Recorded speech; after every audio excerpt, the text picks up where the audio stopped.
Salut, moi c'est Lorraine, je suis artiste et podcasteuse. Et ça c'est mon show spécial beauté. Bienvenue. On parle tendance digitale, passion maquillage, skincare et tout ce qui touche à cette industrie d'un point de vue d'une femme afrodescendante, créative, avant-garde et intellectuelle. Abonnez-vous. Excellente écoute pour l'épisode du jour. Bonjour tout le monde, c'est Lorraine. Alors aujourd'hui je voulais faire un épisode un peu freestyle sur les marques des célébrités, notamment de skincare, de make-up et ce genre de choses. Et je voulais parler des marques qui dépassent un peu leurs créateurs. Je vous dis ça parce que je pensais à la marque de Lady Gaga, Haus Lab, qui j'oublie en fait que c'est sa marque. Voilà. À un moment ils ont même eu un rebrand et j'ai dû me rappeler que c'était la marque de Lady Gaga. J'ai pas testé encore leurs produits. Pourtant, je les vois régulièrement au duty free des aéroports. Hein. Et j'aime, vraiment j'apprécie quand une marque, le marketing et le branding et le marketing est tellement bien fait que tu oublies qui est derrière la marque. Haus Lab, en fait, il y a le côté super créatif. Et Lady Gaga, comme on le sait, c'est quelqu'un qui est... C'est une personne qui est super créatrice, créative, artistique et super talentueuse aussi. Hein. J'ai pas besoin de... Je rigole. J'ai pas besoin de vous dire qui est Lady Gaga. Et en fait, j'oublie à chaque fois que c'est sa marque en fait. Là par exemple je suis sur le site web, là je la vois au milieu de ses modèles, je la vois en train de faire une petite vidéo pour nous expliquer comment utiliser, et je me dis oui c'est sa marque. Mais en fait je trouve que le branding est tellement clean, tellement beau, tellement... c'est-à-dire que c'est très simple en fait. Donc je l'associe pas juste à Lady Gaga. Ça me rappelle un tout petit peu de façon un peu plus edgy, hein, bien sûr. Même beaucoup plus edgy, hein, clinique. Vous allez me dire, Madame Lorraine, t'es nulle. Retourne à la musique. mais je trouve, hein, c'est-à-dire que de manière un peu plus edgy, c'est-à-dire que si Clinique, la marque Clinique, se mariait avec Jared Leto, et ben ça donnerait Haus Labs. Bref, vous voyez ce que je veux dire. Et en fait, j'aime bien les marques qui prennent vie d'elles-mêmes, en fait. Et c'est super agréable. C'est super agréable. Donc déjà, je voulais vous parler de ça. Pourquoi est-ce que je vous parle de ça ? Parce que je pensais à Rare Beauty, que j'ai pas testé non plus d'ailleurs. Je voulais tester leur blush parce que je sais que tout le monde en parle. Mais en fait, j'ai déjà un blush liquide qui est de Made by Mitchell, dont je parlerai dans un autre épisode, où je me suis dit... Je dois constamment me rappeler, Lorraine, c'est la marque de Selena Gomez. Parce que je sais pas ce qui s'est passé. Je pense que c'est dû à sa popularité qui est indescriptible, pas analysable, impressionnante. Mais j'ai l'impression que c'est une marque qui est faite pour durer. Ça ne va pas partir en fait. Et pareil, qui s'inscrit dans une esthétique... Je vais vous faire rire, mais Charlotte Tilbury-esque sans sérif. C'est-à-dire que la police de Rare Beauty, ça fait un peu Arial, un tout petit peu, et c'est plus ou moins sans sérif, quoi, si vous connaissez un peu en design. Mais avec une couleur, comment on dit ? Burgundy, auburn, enfin voilà. C'est un rouge vin, en fait. Donc, contrairement à Charlotte Tilbury, qui est... Rose Gold High Glam, si vous voyez ce que je veux dire. Et en fait, on a ces tons un peu pêche, nude. Vous savez, tout le délire clean beauty et compagnie, en fait. Et donc, qui est arrivé au super bon moment. Et pareil, je pense que c'est une marque qui, pour moi, a pris de sa propre personnalité et de sa propre vie, en fait. Et j'apprécie vraiment l'idée que, oui, on sait que c'est la marque de Selena Gomez, mais... c'est une marque qui prend sa propre personnalité et sa propre vie. Donc voilà. Et je trouve ça assez intéressant parce qu'on a eu beaucoup de marques de célébrités ces dernières années, depuis plusieurs années aussi. Hein. À l'ancienne, il y avait Iman Cosmetics, entre autres, hein, c'est tout de suite qui me vient en tête. Mais là, il y a une accélération depuis le Covid où même moi, je n'arrive pas à suivre et je me demande si à un moment dans le podcast, je ne vais pas vous sortir une liste des marques qui sont faites par... Quand je dis célébrité, je parle pas des influenceurs, je parle vraiment de Hollywood. Je parle vraiment des gens qui sont là-bas, là, dans la vallée du bois saint. Voilà. On a aussi, et là, ça je les attendais pas du tout au tournant, et pour le coup, on ne peut que les féliciter ou la féliciter. Rhode, qui est la marque de Hailey Bieber, qui est la femme de Justin, où moi je la connaissais que en tant que quelqu'un qui faisait partie de la famille Baldwin, et sans plus en fait. Donc je la connaissais pas du tout, je suivais pas du tout ce qu'elle faisait. Et désolé, Rhode a fait un marketing quasi parfait. Quasi parfait, avec la coque là. Quasi parfait, mais je reviendrai dessus dans un épisode dédié. Notamment sur la coque, avec le gloss qui rentre dans la coque de manière un peu suggestive. Ouais, le marketing de Rhode est quasi parfait. Je suis pas trop fan du branding, on est encore sur un police Arial facile à lire. Ceci dit, j'ai lu une étude qui dit que la police comique sans MS, je crois que vous voyez de quelle police je parle, c'est une des polices les plus faciles à lire. Apparemment, et ça il faut aller faire vos recherches, dans le milieu du design, c'est une police qui est détestée. Je me rappelle, régulièrement quand je voulais faire une blague, je disais en comics sans MS, enfin voilà. Sauf que, paraît-il, que c'est une police qui a été créée pour que les personnes autistes puissent lire plus facilement sur un ordi. Je vais pas vous mentir, je ne sais pas à quel point c'est vrai. Je vous invite à aller vérifier parce que c'est une information hasardeuse que je vous donne au milieu d'un podcast sur Rhode. Donc forcément, je n'ai pas fait mes recherches dessus, mais je vous invite à aller vérifier ça. D'ailleurs, je lis que la police Comics sans MS a été inventée par Vincent Connard.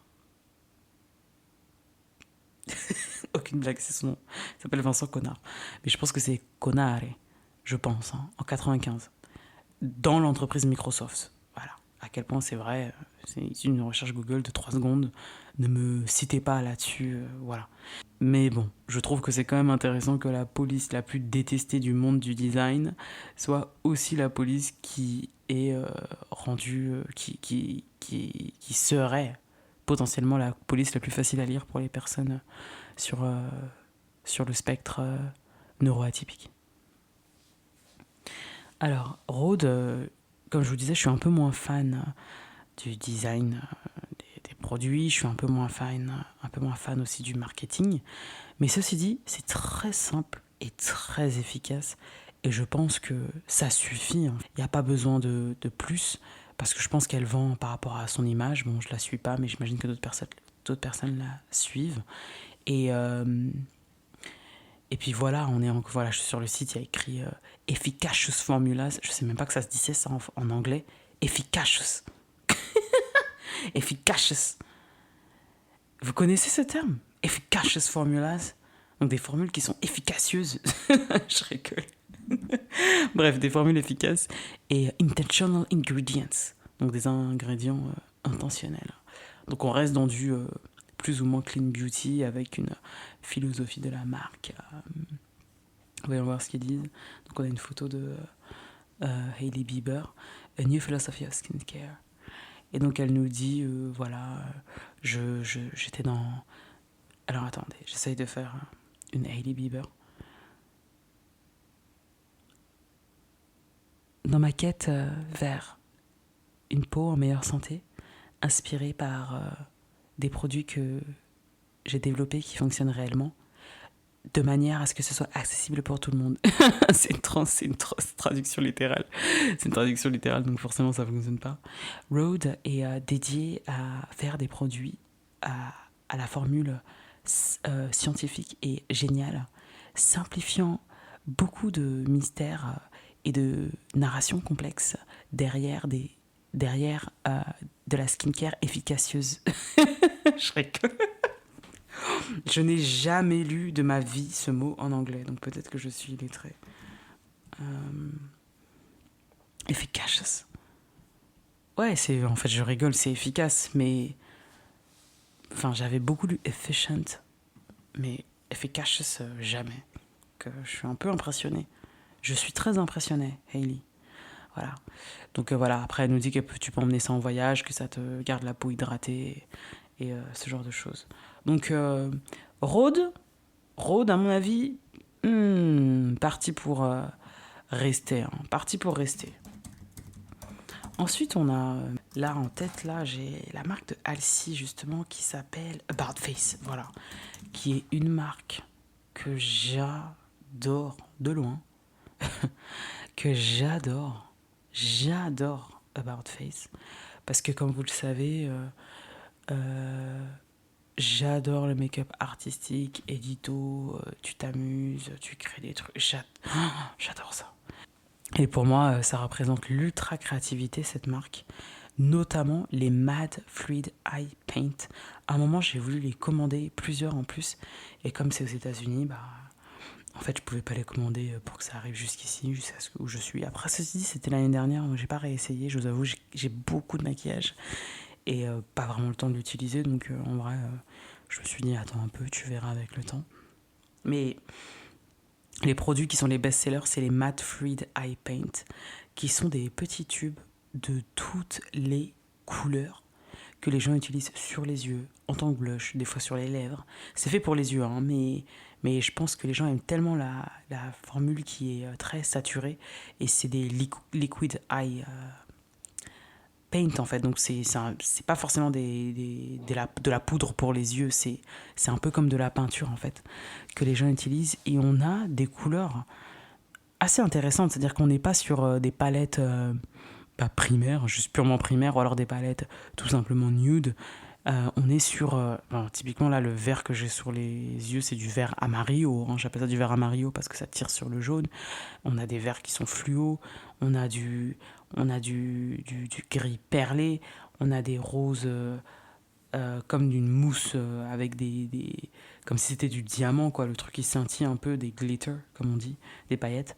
Et on a beaucoup de couleurs, c'est une gamme où il y a énormément de couleurs et qui est facile à utiliser, et où j'ai vu pas mal de make-up qui ont été faits avec ça, parce que je suis de près ou de loin la communauté make-up artistique édito et j'adore cette marque. Et j'oublie relativement souvent que c'est la marque de Halsey en fait. Enfin, c'est quelqu'un dont j'écoute pas du tout la musique, du tout. Si demain on me met le couteau sous la gorge et on me dit chante une chanson d'Halsey, bah je serai plus là. Parce que je connais aucune de ses chansons. Je ne suis pas du tout sa carrière, je suis rien du tout de son actualité, et par contre, ce qu'elle a fait avec cette marque, incroyable. C'est-à-dire qu'il y a plein de produits qui sont super intéressants, notamment le produit que je vous ai dit pour les yeux, mais aussi les blushs qui ont l'air, et je vois à la photographie que c'est très riche et crémeux en fait, et très pigmenté aussi. Et pareil, encore une marque qui pour moi va durer un petit moment, j'imagine, et qui fait un peu indie make-up quoi. C'est sûrement le cas hein, d'ailleurs, hein. Parce qu'il me semble elle a pas fait avec la meuf d'Euphoria, la maquilleuse d'Euphoria, ou je confonds. Il y a deux marques comme ça, je regarderai. Alors, courte interruption, c'est Lorraine Post-Editing, pour vous dire que j'ai retrouvé la marque en question, donc c'est une petite erreur. La marque qui a été créée par la make-up artiste sur la série télé Euphoria, donc avec Zendaya, elle s'appelle Daniela Davi, et la marque qu'elle a créée s'appelle Half Moon Magic. Donc là, on voit que c'est un branding qui est bien sorcière, bien witch, bien bruja, glam futuristique, glam au milieu de la nuit, sous la lune, sous la lune, à faire des incantations. Voilà. C'est une marque que j'aimerais beaucoup tester, que je pense que je vais tester sous peu, a priori, et qui est très fun. Halsey, elle a une deuxième marque avec About Face. La deuxième marque qu'elle a, ou du moins qu'elle a cofondée, du moins, ou dont elle est pas juste porte-parole, mais porte-étendard un peu, quoi, c'est AF94, qui est plus orienté Gen Z et qui inspire à la création. C'est-à-dire que Voilà, les marques orientées Gen Z, c'est les produits que tu mets avec les doigts, tu pas vraiment besoin des pinceaux, c'est pour les yeux, mais tu peux l'utiliser en blush, c'est bleu, bleu clair, mais tu peux l'utiliser en rouge à lèvres. C'est hyper cool, super abordable, ça apporte tout le côté fun du make-up, mais vraiment genre marrant, pas juste male gaze, comme on dit. Et, typiquement, par exemple, au niveau du prix, un tube About Face, un tube de Face Eye Paint, c'est 25 $. Et quelque chose, un produit qui serait similaire chez AF94, ce serait 9 $. Donc désolé pour cette courte interruption, je tenais quand même à me corriger. Comme je vous ai dit, c'est un podcast freestyle, mais dans le doute, je préfère quand même vous informer. Bonne écoute. Ensuite, je peux pas continuer ce podcast sans parler du fameux Fenty Beauty. Je pense que je vais pas rajouter, j'ai rien à dire en fait. Enfin, je pense que je me rappelle, on en avait parlé dans mon ancien podcast. Tour de force en fait. Quand ils sont arrivés avec les fonds de teint toutes les couleurs, les Sephora pris d'assaut. Mais je n'oublierai jamais. En fait, c'était un moment vraiment culturel. Hein. Faut qu'on en parle. C'était une dinguerie. Tout le monde qui était là avec sa teinte préférée et tout. Toutes les couleurs, tout le monde. C'était ouf. C'était ouf. Ce que Rihanna elle a fait à ce moment-là, c'était dingue. Et en plus, pour le coup, comparé aux autres marques que j'ai citées, c'est son nom de famille, son nom à elle. Un tour de force. Je veux dire, c'était nouveau. Et aujourd'hui, de manière super intéressante, c'est genre normal. Le gloss Fenty Bomb, là, c'est la base. C'est la base pour combien de personnes. Combien de personnes. Pour le coup, je peux pas faire d'analyse de Fenty parce que je pense que c'est toujours complètement rattaché à l'image de Rihanna. Je pense que c'est parti pour durer, en plus du fait que ensuite il y a eu Fenty Skin, ensuite il y a eu Fenty Hair. Faudra qu'on en parle de ça d'ailleurs, mais en fait j'ai du mal à parler de ces produits si je les ai pas testés. Ceci dit, j'ai regardé beaucoup de vidéos de review et je vous donnerai mon avis à un moment donné. Le packaging de Fenty, en fait pour moi elle est tellement établie maintenant cette marque que je me sens presque bête de devoir l'analyser. Le blush octogonal, les sticks, là, le foundation stick. Mais parlons-en du foundation stick. Waouh! Mais je me rappelle, j'ai acheté le concealer. Non, pas le foundation stick, le contouring stick, excusez-moi. J'avais acheté le concealer, le contouring, le bronzer, le highlighter. Je les ai encore aujourd'hui. Et j'étais trop contente parce que c'était magnétique. Donc tu pouvais coller les 4 et les 5 ensemble. Alors que il y a des il y a des bronzers qui sont meilleurs, il y a des contourings qui sont meilleurs, mais le packaging octogonal comme ça, ce rose cher comme ça, non, oh non, c'était trop bien. Franchement, le lancement de Fenty, ça me rappelle quand Kat Von D est arrivée à Sephora à l'époque, pour ceux qui se rappellent. Et bon, après, elle est assez problématique, donc on va pas parler d'elle. Mais non, les lancements make-up là. Ah, je me rends compte que ça fait longtemps que je suis dans cette communauté make-up. Hein. Bon, Kylie Cosmetics, c'est un peu tombé en désuétude. J'ai même pas envie de m'attarder dessus là. Leur Velvetine à la Lime Crime là. Non. Et l'époque des Velvetines là, donc les liquid lipsticks si vous vous rappelez. Ah là là, Colourpop, Lime Crime, Kylie Cosmetics. Genre tout le monde faisait ça. Même Sephora en fait. Et de toute façon, ça t'asséchait les lèvres, enfin me concernant en tout cas. Et en fait, elle a même pas changé son branding là, Kylie, avec la bouche et les lèvres entrouvertes avec le, le rouge à lèvres qui dégouline dessus là. Je vois, à chaque fois je passe dans le duty free à l'aéroport et je vois ça, je dis mais là, gros, il serait peut-être temps de changer ton marketing. J'avais complètement oublié la marque de Millie Bobby Brown, Florence. J'ai rien à dire parce que je suis pas l'audience. Je pense que c'était pour une audience de personnes qui étaient très jeunes. Et je me rappelle quand c'est sorti. Comment je vais vous expliquer? Quand c'est sorti. Mais genre, c'était quelques temps après qu'ils aient fait les lancements. Hein. Tout était sale. C'est-à-dire que tu vas dans les stands et tous les produits étaient ouverts, testés, il y en avait partout, ça dégoulinait. Et en fait, je me suis dit, mais ça se sent que c'est pour les petits, en fait, pour les personnes beaucoup plus jeunes. Parce que même à la manière dont ils traitent le produit en magasin, on sent que they don't care. They don't care. Voilà, c'est pour les Gen Z, je ne fais pas partie de Gen Z. Et j'ai vraiment douté du pouvoir de staying power, comme on dit, euh, de, de ce produit en fait. J'ai vraiment douté de l'endurance plutôt, excusez-moi, de Florence. Et me dire que c'est encore là aujourd'hui et ça vend apparemment. Après, je sais pas à quel point ça vend, je me suis pas trop renseigné sur les ventes, mais ça a l'air de bien fonctionner. Je sais pas quels sont leurs produits phares, mais ils sont là et apparemment ça fonctionne. Donc comme quoi ils ont eu un coup de génie.